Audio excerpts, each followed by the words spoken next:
Morning, everyone. So, 20th of March, and the days are ticking by. We can't get everyone on the same map at the moment, but when Jane comes back, we'll change the proportions a bit. But for now, this is what we've got. And Ian is coming into some heavier weather around in Cape Horn. Captain Goog is still getting frustrations with his hole, his own personal hole there, and Kirsten and the boys up the top are having some fun. So anyway, but the interesting part, Lutz and I and Georgie have been having a discussion about the Briss mini sextant.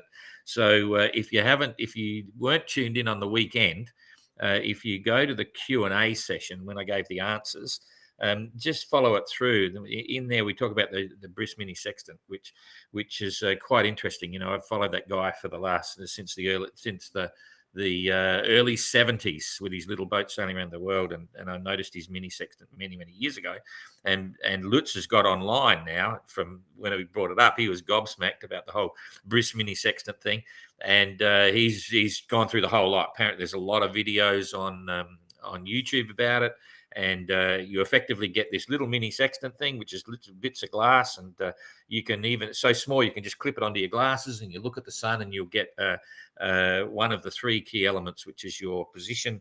Well, anyway, you read all about it, and it's quite cool. So that's in the Q&A session, which was on Sunday afternoon. And anyway, so for now, Ablish got some water, got a heap of water, had a big shower, did all the washing, had a huge rain dump on him, which is kind of cool. And he closed his loop as well. What else is happening there? It was a few things. Anyway, and the other one was, of course, if you didn't see the tracker update for the 18th, which was Saturday, there's a little snippet story in there about some pictures of Joshua and Bernard Matessia, who the pictures have never been seen before. It was actually taken from the deck of the ship when his famous slingshot, when he sent his message up in a film canister to save his soul and say he was retiring from the GGR. The anniversary was actually on Saturday. And I'll give you a quick flash of the pictures, and we've got the whole story, and we'll release that as a press release, hopefully later this week. And it is quite a cool little story. So, okay, back to the tracker, and let's see what's happening here. I get onto my bizzo there. We'll go straight to Ian, so he's the main game. I've also got the window open, which sometimes degrades the image here, but we'll just see how it goes. The internet in the office is a little bit faster. So this is his world right now. You can see it's quite windy. He's 8 o'clock position, so it's up, and he's been doing 4 knots. It was a little bit slower than that for a while. So he's obviously not going fast. We spoke on the phone. I put him on a weather alert yesterday, ready for the heavier weather that's coming behind this lot.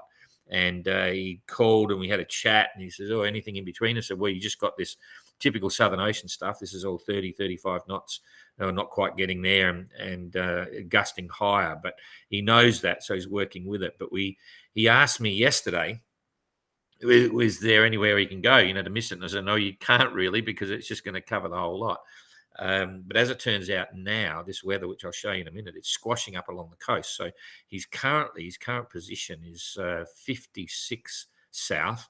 And I sent him a message in the early hours of this morning saying, look, if you can get below 57, which is further down, to give you an idea, no, I won't show it, but he needs to get another 60 miles further south. So down here, the weather as it comes through is going to squash up very dramatically right along Cape Horn. So anyway, I'll get rid of these tracks, put a little snail trail on the back there, and we'll see Jeremy's up the top. I'm going to treat him as a different weather scenario. We'll look at Ian as it's going through. So yeah, so we got the blow coming behind. This is clicking every hour, so it's going to back off for now, and he's going to get a bit of a respite. It'll back down to about 28 knots, but you can see it coming over his shoulder here. And this is now 24 hours ahead. So in 24 hours, he's doing 4 knots. He's going to be about 100 miles ahead of where he is now. Come on, click again. We'll try again. Nope. Get this happening. It doesn't work if you move it just at the last minute. So he's going to be down around here somewhere, and hopefully 60 miles further south, he's going to be, he needs to be down there. He needs to be at this level. So he's got 24 hours to do it. He should be able to get under that. So, let's just assume he's going to be around about there. So now I'll get rid of that. So if he gets to 67, he's going to be about where my cursor is. And then, no, I got to press that again. Right, so he needs to be around about where the cursor is. And then as this comes through, it's going to hit him pretty quickly, but there's a compression that goes on here. So that's up around 50 knots that's coming through in the top there. It's only going to last a few hours, but it's still pretty intense. And then this is the area where it's going to get really quite extreme. So I'll transfer to windy now, and I'll try and explain that to you the best I can. Should be that one there. Yep, we're on windy. Now find it here. So this is his current position. I'll build that up a bit so you can see it. Okay, so that's basically where he is right now this morning. Okay, and if we click this through, you can see the wind's backed off a little bit. This is the forecast wind, not the wind gusts that you're seeing there, 28 knots, and it's holding through. In the bottom left, if you can see that, I'm not sure whether you can. Let's have a look. You'll see the timeline. Can you see that? Yes, you can.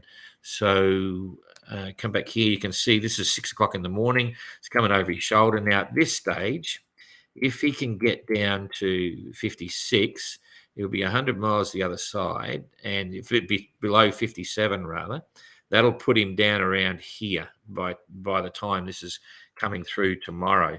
And you can see squashed up on the coast. So this is 33 knot forecast. Wind gust. Now I've swapped over to wind gust, so it's gusting 46, which is not too bad. But if you look at that blue along the coast, squashed up against the end, and now it's going a light blue, that's where it gets extreme. So I want to try and keep him away from that. If I drag that across there now, you'll see there into the 60s and so on. No, it's actually backed off this morning, or very early this morning. It was actually quite a bit more intense, so that's good to see. It's actually getting a bit less. So wind gust 45 knots here. So he's going to do slightly better getting down south. Oh, here it comes again. So and stay under 57. So that's on 57 right there. And then you're in here, you're getting 65s. It's all squashing up. So he'll be at that stage. This is now 10 o'clock on the 22nd. He'll be around the corner. So this is where I've told him to stay below 57, because that's where it's really going to be screaming around Cape Horn. And the sea state is not too bad, 6.5 meters. The worst seas are further north of him. So it all hinges. I told him, you're not going to see Cape Horn, but never mind. If you want to decrease the impact of the wind and waves, you can see there at 57, this is forecast wind, 30 knots, 35 knots, all pretty reasonable, and it's all north of him. And then we'll just roll it through and see where it comes to. It just disappears above him and drops back really quickly. So the essence of it was to be under the 57 south latitude. So I'll come back now to our tracker, which is this one here. Come back to us. I'm gonna knock that out now, which might. Hopefully this didn't upset anything. Hopefully you can still hear me. So we're now on the normal tracker. I've got to get onto my screen. Okay, so let's just roll that through now that you've seen what's happening. And you can see he's already heading down south a bit. He would have got the message and he's coming across to get down there. And by the 22nd, it's pretty much rolled through. So it looks pretty reasonable. I'm not really overly concerned for Ian. I think he's well prepared. Boat's great, knows what's coming. He should be able to manage this quite well. Sadly, you won't see Cape Horn, though. He's going to be quite a distance off, maybe, yeah. So anyway, but he'll be glad to get around, and then we can all relax a little bit and see how it goes as he goes north, and temperatures change and all that sort of stuff. So let's have a look at Jeremy. A quick one for Jeremy. He's currently doing 5.7 knots, did 128 nautical miles in the day.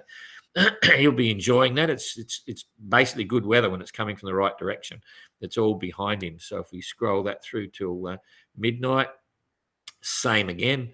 That'll be 28 knots, gusting 38 knots or something like that. So 5 meter seas, and all looking good, backing off by in 24 hours, 36 hours. Again, goes to the northwest, but that's fine. He'll just keep trundling along in that direction. So Jeremy's looking pretty sweet for the next few days. Even then, he'll skirt around this hole here, and with favourable winds, and it comes in from the northwest, and he's got another one above him. So for the next couple of days, Jeremy should be fine. Coming up to poor old Goog, he's copping it, but he's doing 5.2. That's not bad. He's done 56 miles in the day, very relaxed. He'll be sunning out on the deck and dreaming of going north. And I'll toggle it through to see what happens. Let's see what goes on here. The breeze is sitting there, so he's got not much. Oh, that's okay. No, he should be fine. He's got a bit of action there going through today, so he should start moving again. But it looks like it's into the 22nd. There's 2 days. Yeah, he could get a couple of days of moving. Yep, I think that's okay because he'll be in this band here. Get rid of my Chinese friends. He'll be in this band right here, going through the system. So I think he'll be happy with that. In fact, I know he'll be happy. So yep, he's got a couple of days, and then he's got to try and look at that. Then it dies again. Anyway, he'll be happy for a couple of days.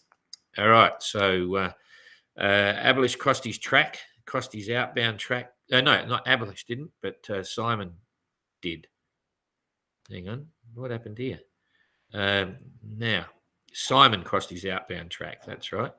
I'll just put him on here before we go. Simon did a quick skirt on his outbound track yesterday, or I think it was the day before, over the weekend anyway. But here's Abelish. He's going up the coast, and this was his downward track, so he hasn't tied the knot. He may not. Which is there's no pun intended, may not. Yes. Okay. So the good news is Kirsten's making some ground here. She's been moving quite well over the weekend. So 6.3 knots, did 129 nautical miles in the last 24 hours, and she's still going. Simon did 6.3. He's doing 6.3 at the knot, but he at the moment did 128, so he's holding his own, but he lost a bit over the weekend. And Abelish is doing 4.9 at the moment, only did 90. So let's have a look at the leaderboard before we start pegging distances here. I didn't do a distance from Ian for the Cape, but I'll do that in a sec. So Kirsten's showing 3,451 nautical miles, 129 in the last 24 hours, and Abelish is 3,877. So near enough to 400 and something miles. So Kirsten's squeaked out a little bit there, 410 or 15 or something like that miles. And let's have a look at Simon. We got 451. So Simon's on there. Simon's about 450 miles behind Kirsten. He's got 4,025 to go. 550 miles. Ooh, he'll probably catch her. Maybe. There's a lot of ifs and buts about the doldrums now. So and Jeremy's got 6,300 miles to go. So the big one here now is the weather. And no, it looks better. I prefer to see what's going on with the weather when we do this. I think your screen should show this at a reasonable size, and we'll see what happens here. So I'm just dropping it through now. The breeze is coming up behind Kirsten, so that's a good thing. Kirsten should still keep sailing there, and it fills in for Abelish, so he'll speed up, and Simon's got a good breeze as well. So at that point, which is only about 12 hours away, they've all got a good solid breeze. Okay, so it's boat for boat now, and no one's going to get any real advantage there. It's just going to be how well they sail and what they do, the wind directions holding its own, and the disadvantage now is you can see the wind band is still, it didn't extend very far ahead of Kirsten. So if we build that up, and we're now a bit over a day ahead, so it's 140 miles for Kirsten. So there it is. She's in the doldrums. Kirsten will be in the doldrums within 24 hours. Okay. So that's the end of her constant breeze from here. Abelish, however, if you look at that, he's got another 300 miles of this, 270 miles of this. So he's going to get 2 days out of that, going north. And Simon's got Simon's got something like 500 miles. So he's got 3 days, three days of good sailing coming up to the doldrums.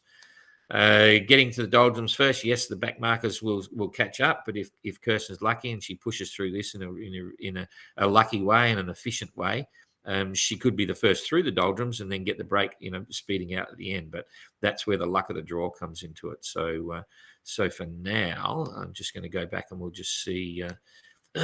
We'll see how the doldrums are looking from this position here as it goes forward. I'll put Simon in the picture. So it's opened up. This is pretty traditional, as I've mentioned before. It usually angles out like that. This is where the widest. When you're out to the east, you've got the most to push through, but you're also then in a commanding position to go across the northeast trades in the North Atlantic. Look, pressing the wrong buttons here. Keep it going. So this is the 22nd. So this is now 48 hours out. And the doldrums are looking pretty traditional. There's a big area there to push through. So Kirsten will be, all we'll be able to do is just watch her speed and performance. Now Aberlich might be looking good here. See what's happened. See what's happening there. There's a bit of a bridge happening here, and this is now coming. This is 3 days out. So 3 days from now, Aberlich. Let's have a look here. This is what I call waffling on a bit. 300 miles, yeah. Aberlich could be he could be riding that up there, whereas Kirsten could be parked in here. So let's just see how it goes. But there's definitely a little bridge forming there, and so we'll just push that through again. Yep, there's a bridge starting to fade away. The bridge only lasts a day, but it might give him a bit of a kick. So what I'd say about the doldrums is looking now that they're all getting there, that looking very, very traditional. Very traditional stuff. And here, even still, the strength of this northeasterly looks as if it's extending down. So there's light headwinds here. But this is a lottery. Anything can happen in there, and it's all local weather that's very hard to show on this map. So anyway, that's about it for now. We'll look forward to seeing you again tomorrow. Have a good day. It's Monday. Ooh.